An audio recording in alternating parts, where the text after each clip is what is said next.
ఒక ఫీడింగ్ ప్లేస్లో ఈ డాగ్కి ప్రాబ్లం వచ్చిందండి health. Last year animal birth control కూడా చేయించాం.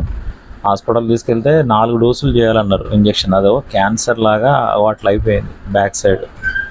4 ఇంజక్షన్లు నరానికి చేయాలండి. వీక్లీ వన్స్ తీసుకెళ్ళాలి హాస్పిటల్. రోజు టానిక్ తాగించాలి రోజు. 4 వీక్స్లో 4 ఇంజక్షన్లు అయిపోయిన తర్వాత కూడా అది కంట్రోల్ అవ్వకపోతే అప్పుడు సర్జరీ చేసి కీమోథెరపీ టైప్ చేయాలన్నారండి డాక్టర్ గారు. రోజు ఇక దాన్ని ఫీడింగ్ ప్లేస్లో దాన్ని పట్టుకోవాలి. బ్యాచ్ నుంచి దాన్ని తీసుకొని ఆటో మాట్లాడుకోవాలి. ఆటోలో తీసుకొని హాస్పిటల్ తీసుకెళ్ళి ఆ నరానికి ఇంజక్షన్ పెట్టించి తీసుకొని వచ్చి మళ్ళీ దాని లొకేషన్లో వదిలేయాలి. 4 వారాలు ఏదో రకంగా చేస్తే సెట్ అయిద్దండి. అది కోఆపరేట్ చేసి దగ్గరకు వచ్చి ఎత్తుకొని ఇస్తుంది కాబట్టి సరిపోయింది. కొన్ని అసలు రావండి ఫీడింగ్ ఇచ్చే దాంట్లో, కొన్ని అలవాటు కావు.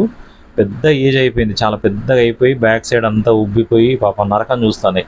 పట్టుకొని అయినప్పుడు మనం ఏం చేయలేము. కానీ ఇది స్టార్టింగ్ స్టేజ్ కదా, తనకు ఆ ప్రాబ్లం పోవాలని బాగా వాపు ఉండేది. 2 ఇంజక్షన్లు అయిపోయినాయి ఇప్పటికి. టానిక్ రోజు తాగిస్తానా, సగం తగ్గిందండి.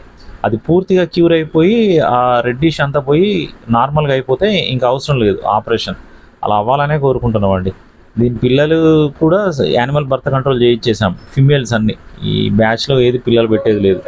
వాటర్ బౌల్స్ చాలా ప్లేస్లో పెట్టామండి. ఫీడింగ్ ప్లేస్లో ప్రతి ప్లేస్లో ఒక వాటర్ బౌల్ పెట్టాం.